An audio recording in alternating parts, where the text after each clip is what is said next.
El adiós de Marcelo Gallardo es la historia de una implosión cultural, no una crisis de resultados ni un golpe de palacio. El rumor que corre en los pasillos del Monumental es que el muñeco eterno renunció porque perdió la voz en el vestuario.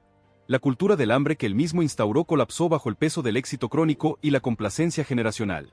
El spoiler es que Gallardo no se fue por Stefano Di Carlo, sino por sus propios jugadores, la generación de lujo que se había vuelto blanda, cómoda y sorda a sus exigencias.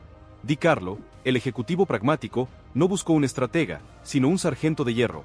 Hernán Crespo, el disciplinario innegociable, llega con el mandato de purga total. La misión de Crespo no es táctica, es cultural.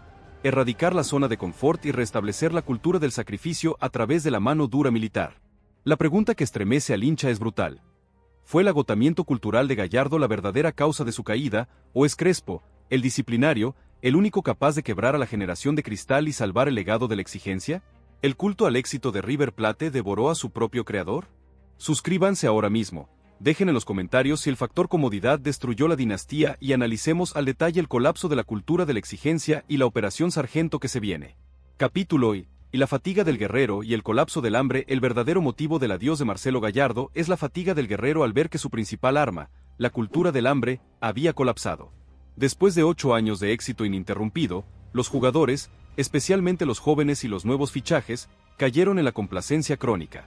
El muñeco se enfrentaba cada mañana a un vestuario que ya no absorbía el mensaje de exigencia y paranoia competitiva. La cultura del hambre se había oxidado. Gallardo sintió que cada charla técnica, cada retoque táctico, rebotaba en la superficie de la comodidad. La fatiga del guerrero era la de un líder que había agotado todas las formas de motivar a un grupo que ya no sentía la necesidad visceral de ganar. La derrota final de Gallardo no fue en un superclásico, sino en la batalla diaria contra la autoconfianza excesiva de su propio plantel. El colapso del hambre es la confirmación de que el éxito, cuando es demasiado prolongado, se convierte en el peor enemigo de la disciplina. Capítulo 2. La generación de lujo y el muro de la comodidad. La cantera y los fichajes recientes habían creado la generación de lujo. Futbolistas con talento innegable pero con una fragilidad mental que no soportaba la presión constante de Gallardo. Estos jugadores, acostumbrados a ganar con relativa facilidad en las inferiores y en el primer equipo, habían levantado el muro de la comodidad. El muñeco ya no podía imponer el mandato de sacrificio porque la generación de lujo respondía con quejas silenciosas y baja intensidad en los entrenamientos. El muro de la comodidad se erigió sobre la base de los altos salarios y la idolatría prematura de la prensa. Estos jóvenes soldados de oro habían perdido la humildad esencial para el fútbol de élite. La generación de lujo es la prueba de que el modelo formativo de River, sin la presión constante de Gallardo, se había vuelto demasiado blando. El entrenador renunció al ver que su mensaje se había vuelto inaudible ante el ruido del éxito. Capítulo 3. Crespo, el sargento de hierro y la operación disciplina. Stefano Di Carlo, al analizar el informe de salida de Gallardo, entendió que el problema no era financiero ni político, sino de cultura organizacional. Su solución no fue un estratega, sino un sargento de hierro, Hernán Crespo.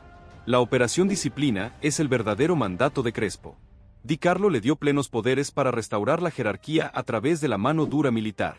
Crespo, el disciplinario innegociable, llega con una mochila europea cargada de rigor, horarios inamovibles y una cultura de sacrificio por encima del talento. La operación disciplina exige entrenamientos cerrados al público, concentraciones obligatorias sin excepciones y la eliminación de todo privilegio personal en el vestuario. El sargento de hierro debe quebrar el muro de la comodidad con dosis de dolor físico y exigencia mental extrema. La doctrina Crespo es la antítesis del confort. Capítulo 4. La purga silenciosa y los castigos ejemplares. La purga silenciosa es el primer acto de autoridad militar de Crespo. No se trata de vender jugadores, sino de marginalizar a la generación de lujo que demostró falta de compromiso e insubordinación sutil a Gallardo.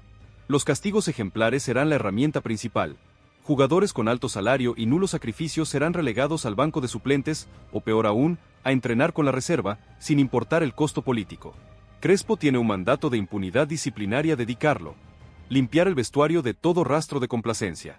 La purga silenciosa busca enviar un mensaje brutal al resto del plantel. La historia y el nombre no garantizan minutos, solo el sacrificio diario sí. Los castigos ejemplares son la piedra fundacional de la nueva cultura.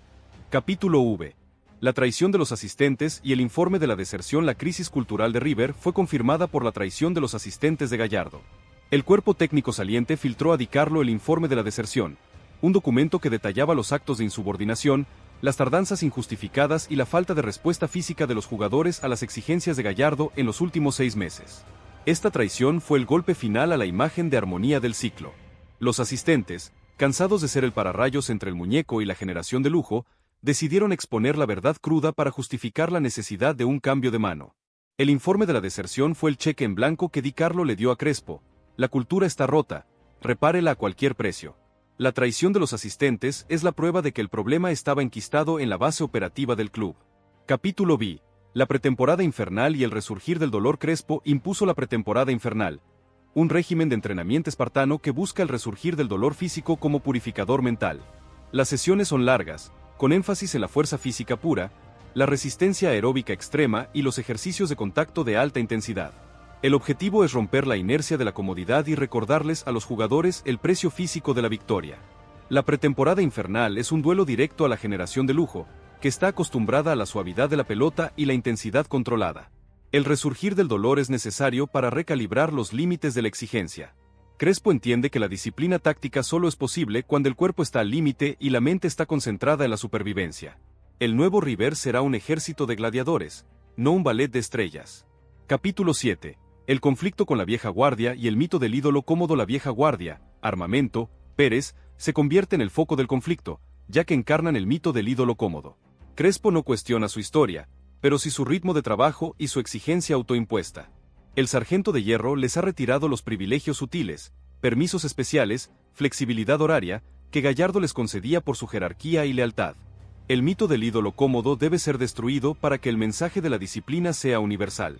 Crespo los necesita no solo como jugadores, sino como ejemplos de que la exigencia no tiene fecha de caducidad.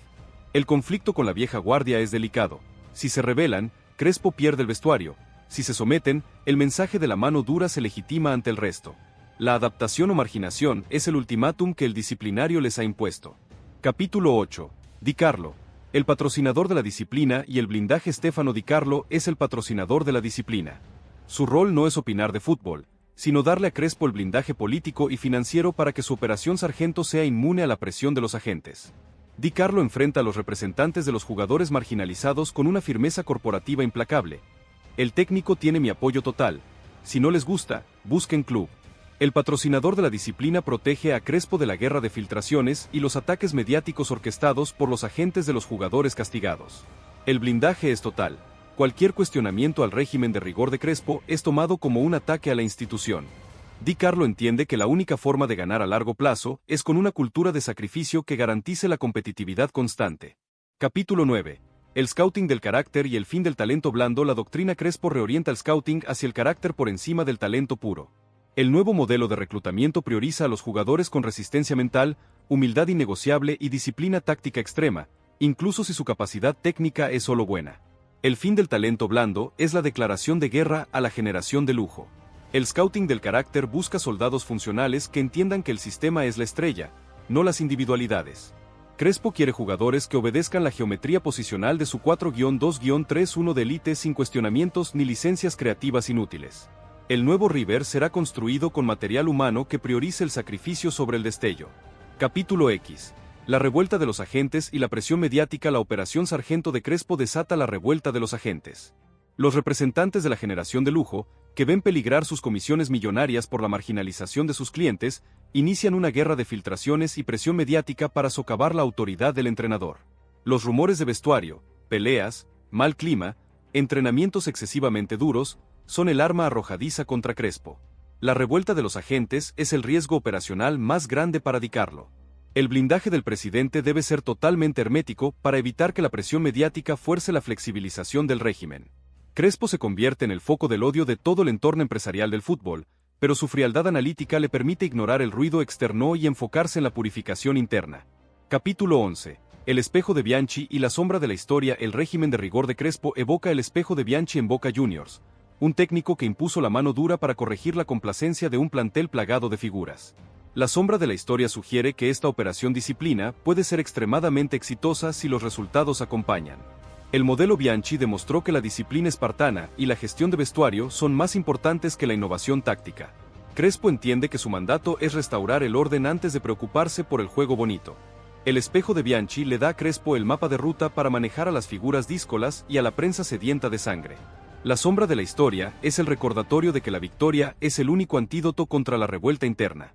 Capítulo 12. La exigencia contractual y el fin de los privilegios. La doctrina Crespo se traduce en la exigencia contractual. Di Carlo ha impuesto una nueva cláusula de rendimiento en las renovaciones y los nuevos fichajes. El salario variable atado a métricas de intensidad física y disciplina. El fin de los privilegios es un acto de justicia corporativa. Los jugadores ya no serán pagados por su nombre o historia, sino por su sacrificio medible en el campo. Esta exigencia contractual es la garantía de sostenibilidad del régimen de rigor. Crespo y Di Carlo quieren que el compromiso esté escrito en piedra y que el sacrificio se sienta en el bolsillo. El fin de los privilegios es la herramienta legal para disciplinar a la generación de lujo y asegurar que el colapso del hambre no se repita. Capítulo 13. El factor emocional. La frialdad analítica de Crespo. El factor emocional en el nuevo River es la frialdad analítica de Crespo.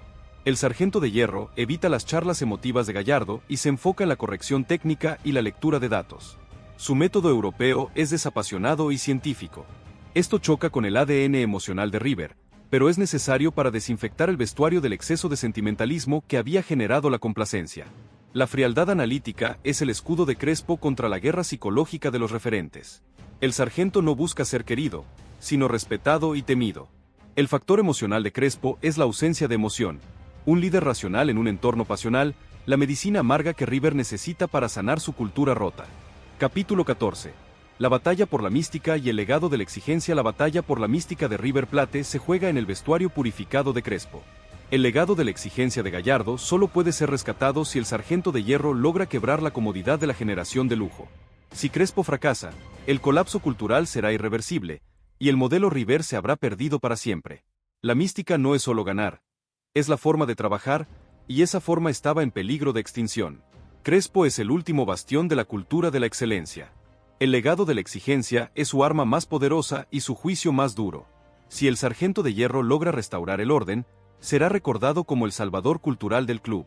Capítulo 15. El juicio del rigor y la pregunta final. La expulsión quirúrgica de Gallardo, el colapso del hambre y el nombramiento del sargento de hierro Crespo definen el juicio del rigor.